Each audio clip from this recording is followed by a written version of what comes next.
tumekuja sisi juzi, lakini tutaondoka, tutasahau kama tulikuwa katika maeneo haya. Tuutumie wakati wetu vizuri. Yani hakuna muda ambao unatakiwa umenyane na uidhibiti nafsi yako zaidi kama wakati huu. Wallahi hakuna utakachomuomba Allah subhanahu wa ta'ala katika kipindi hiki isipokuwa Allah anakujibu. Hakuna ibada utakayoifanya katika kipindi hiki isipokuwa Allah subhanahu wa ta'ala anakunyanyua daraja kupitia ibada hiyo. Ndugu yangu katika imani, ala tuhibbuna yaghfira Allahu lakum, hivi hampendi Allah subhanahu wa ta'ala awasamehe na awafutie dhambi zenu? Hakuna.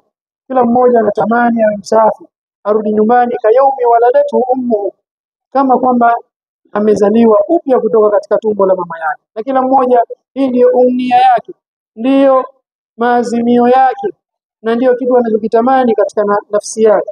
Kwa hiyo usitamani tu peke yake, tenda, jitahidi katika kufanyia kazi ili kuweza kufikia hili lengo.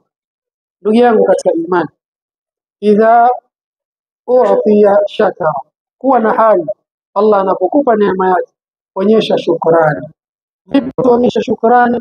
Jitahidi, tumia wakati wako vizuri katika kipindi hiki. Jitahidi sana, ittisaluka yakunu ma'a Allah subhanahu wa ta'ala, mawasiliano yako yasiwe popote.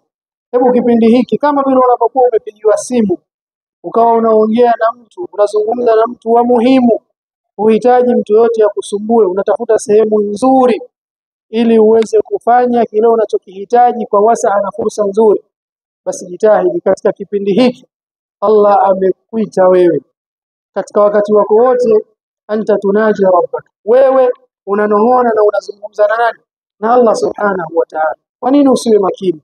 Kwa nini usimpe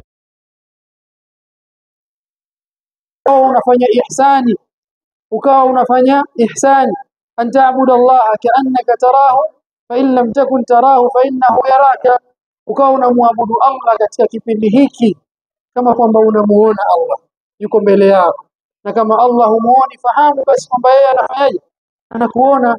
Kipindi hiki mawasiliano yako yawe baina yako na baina ya Allah subhanahu wa ta'ala.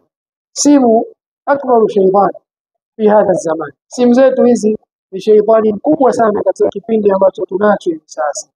Wallahi jitahidi katika kipindi hiki, mambo mengi ulikuwa unayafanya na utaendelea kuyafanya, lakini jitahidi katika hizi siku chache ambazo Allah amekupa neema yake, amekuchagua kuwa ni miongoni mwa wageni wake, muonyeshe ihsani na ikramu.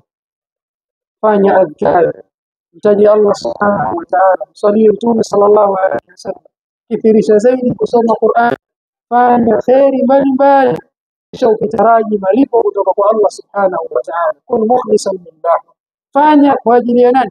Kwa ajili ya Allah subhanahu wa ta'ala. Usifanye kisha ukawa unafanya kwa ajili ya kutaka kuonekana na watu wengine.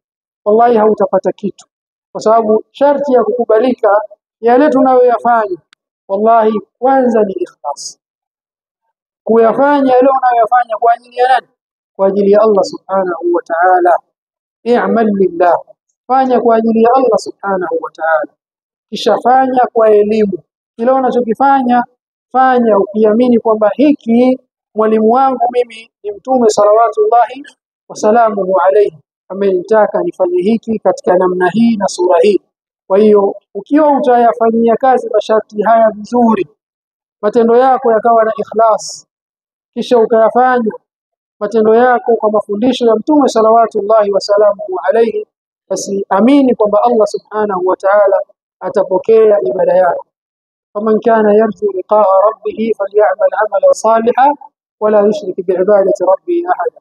Masharti ambayo Allah ameweka kukubali matendo yetu tunayoyafanya ni ikhlas, na kuyafanya huku ukiwa unafahamu. Kwa hiyo tujitahidi tuyafanye yale tunayoyafanya tukitaraji malipo kutoka kwa nani? Kwa Allah subhanahu wa ta'ala.